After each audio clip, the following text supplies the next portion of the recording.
નમસ્તે મિત્રો, આપણે એક ક્વેશ્ચન પેપર જોઈશું.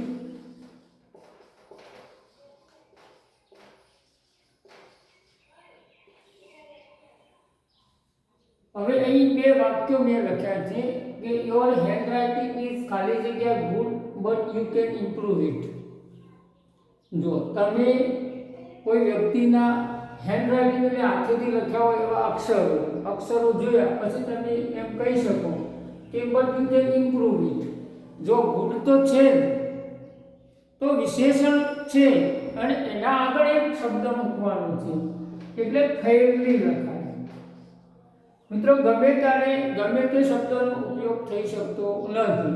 હવે અહીંયા ફેરલી આપ્યો છે, ક્વાઇટ આપ્યો છે, રાધર આપ્યો છે અને ક્વાઇટ આપ્યો છે. તો અહીંયા જે ફેરલી એટલે સુંદર થાય, ક્વાઇટ એટલે સુંદર તદ્દન થાય, રાધર એટલે થોડું થાય અને ક્વાઇટ શબ્દ અહીંયા આવું લખ્યું છે તો એ ખોટું છે. તો અહીંયા ફેરલી કેમ આવે? તો ફેરલી એટલે સુંદર થાય, ફેરલી અક્ષરના અર્થમાં વપરાય. હવે બીજું વાક્ય છે ખાલી જગ્યા then Vandit goes to his office.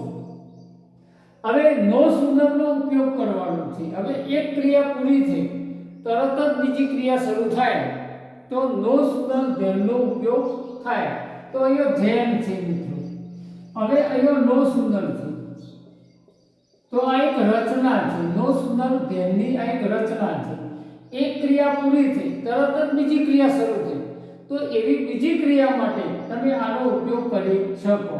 પણ અહીંયા જો નો સુંદર ડઝ છે, ડીડ છે અને અહીંયા ડીડ છે તો નો સુંદર ડઝ આવશે. ડઝ એટલા માટે આવશે કે અહીંયા સાદો વર્તમાન કાળ છે એટલે એક ક્રિયા પૂરી થાય. જો હવે એક વ્યક્તિ છે અને એ વ્યક્તિનું નામ વંદિત છે તો એ 10 વાગ્યા નથી એટલે એક તાલ, ચાઇમ એટલે તાલ થાય, બરાબર, મેળ થાય. તો નો સુંદર ડઝ ધ ક્લોક ચાઇમ. તો અહીંયા આનો અર્થ એવો થાય કે એક ક્રિયા પૂરી થઈ તરત જ એના તાલમેળથી બીજી ક્રિયા શરૂ થાય તો નો સુંદર ધેનનો ઉપયોગ થાય. હવે નો સુંદર ધેનનો ઉપયોગ એટલા માટે અહીંયા કર્યો છે કે એક ક્રિયા પૂરી થઈ તરત જ બીજી ક્રિયા શરૂ થઈ. તો અહીંયા ભૂતકાળ નથી મિત્રો. નો સુંદર ધેનની અંદર મોટા ભાગે આપણે ભૂતકાળનો વાક્ય શીખતા હોઈએ છીએ પણ એ સાદો વર્તમાન કાળ છે તો નો સુંદર સાદા વર્તમાન કાળમાં પણ વાપરી શકાય છે.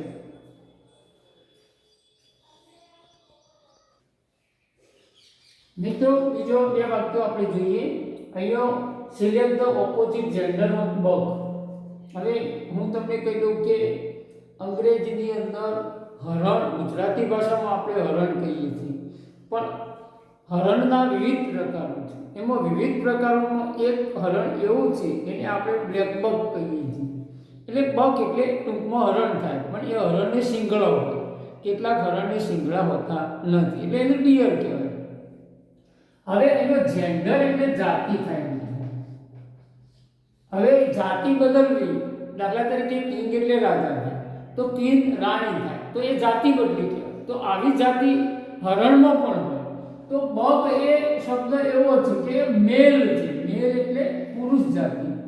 તો આ પુરુષ જાતિનો શબ્દ છે. હવે એને આપણે લઈ જવો છે સ્ત્રીલિંગમાં એટલે હરણી ખરી પણ બકની હરણી એટલે આપણે કંઈક કાળિયાર કહેવાય ગુજરાતી ભાષા. તો એનું સ્ત્રીલિંગ થાય ડો. મિત્રો યાદ રાખો બકનું સ્ત્રીલિંગ ડો થાય. આ ખાસ યાદ રાખવાનું. હવે ચેન્જ ધ ડિગ્રી. વાક્ય એવું છે કે એને ડિગ્રીમાં ફેરવવાનું. મિત્રો આ વાક્ય આમ અઘરું નથી પણ આમ સહેલું પણ નથી. અઘરું એટલા માટે નથી કે જે ચીલા ચાલુ આપણે બનાવતા હોય એમ જ બનાવવાનું હોય છે પણ અહીંયા ક્રિયા છે. આ યાદ રાખવાનું. હવે ક્રિયા છે એટલે આ વાક્યની અંદર બેટર શબ્દ છે. હવે I played better than John. હું જોહન કરતો સારું રમ્યો. એટલે એની વાત એવી છે કે જોહન કરતા સારું રમ્યો હોય તો મારા કરતો સારું જોહન રમ્યો નથી. તો મારા જેટલું સારું જોહન રમ્યો નથી એવું કેવું હોય તો તમારું વાક્ય આવું બનાવવું પડે. એટલે John did not play so well as I. તો એવું વાક્ય બનાવવું હોય તો તમારે શું કરવું પડે? તો મિત્રો યાદ રાખો કે સૌ પહેલા તમારે વાક્ય કેવી રીતે બની, તો આને તમારે પહેલા જહોન લખવું પડે, એટલે આપણે પહેલા જહોન લખી દઈએ. ત્યાર પછી આ પ્લેઇડ છે, એટલે આને નકાર બનાવો ત્યારે જ આ વાક્ય બંધ બેસતું થાય, એટલે જહોન ડીડ નોટ. હવે આ પ્લેઇડ છે એને પ્લે કરવું પડે. પ્લે કેમ કરવું પડે? કારણ કે ઈડી એટલે ભૂતકાળ, ભૂતકાળ છે એ ડીડમાં આવી જાય, એટલે બે વખત ભૂતકાળ લખી શકાય નહીં. હવે અહીંયા સો અને વેલ મૂકવું પડે.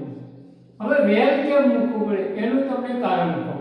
તો પહેલા સો અને એજ મૂકી અને વચ્ચે વેલ મૂકવું પડે. વેલ એટલા માટે મૂકવું પડે કે બેટરનું પોઝિટિવ ડિગ્રી શું થાય?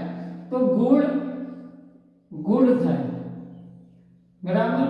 હવે આ ગુડ જે છે એનું ક્રિયા વિશેષણ વેલ થાય. બરાબર. હવે એનું સુપર કમ્પેરેટિવ ડિગ્રીનું રૂપ બેટર થાય અને સુપરલેટિવ ડિગ્રીનું રૂપ બેસ્ટ થાય.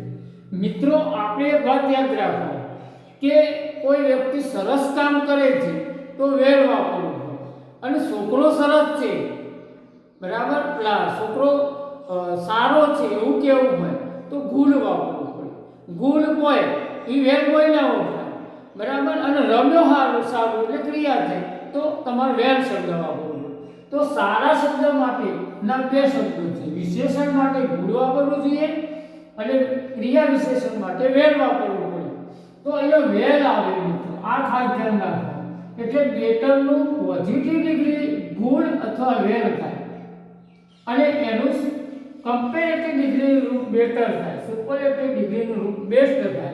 એટલે આ એક ક્રિયા છે મિત્રો. જો હું એમ કહેવા માંગુ કે ક્રિયાવાળી વાત છે એટલે તમારે થોડું અઘરું પડે, કારણ કે ક્રિયાનો તફાવત તમને આવડવો જોઈએ. એટલે આ ક્રિયા વિશેષણ છે. હું એમ કહેવા માંગુ સારું રમ્યો તો ક્રિયા વિશેષણ છે, તો ક્રિયા વિશેષણમાં તમારે લખવું પડે, અહીં ગુણ આવે નહીં. હવે બીજી વાત, જોહન પાછળ છે એને આગળ લાવવું પડે. વાક્ય હકાર છે એટલે અર્થ બનાવવા, અર્થ બંધ બેસતો કરવા નકાર કરવું પડે. નકારની વાત છે જ નહીં એનો.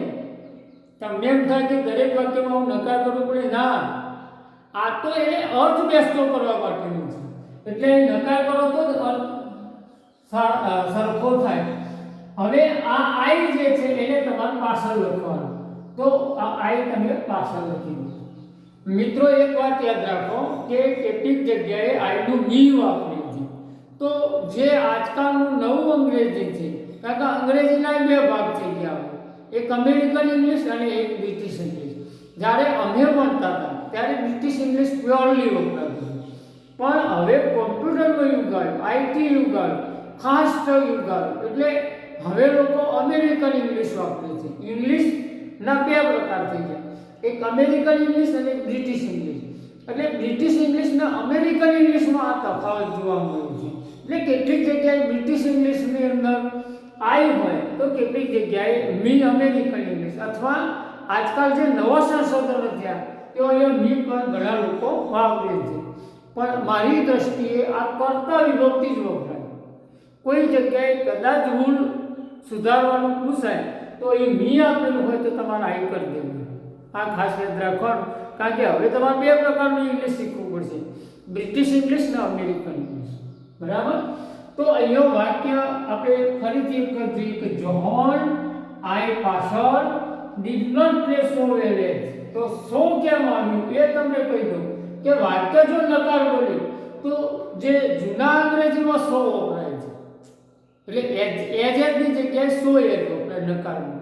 તો નવા અંગ્રેજીમાં આજકાલ લોકો એજેટ પણ વાપરે છે. તો બે સાચું છે, કારણ કે અંગ્રેજીમાં રોજ એક નવું સંશોધન થાય એટલે એનાથી તમારે વાકેફ રહેવું પડે.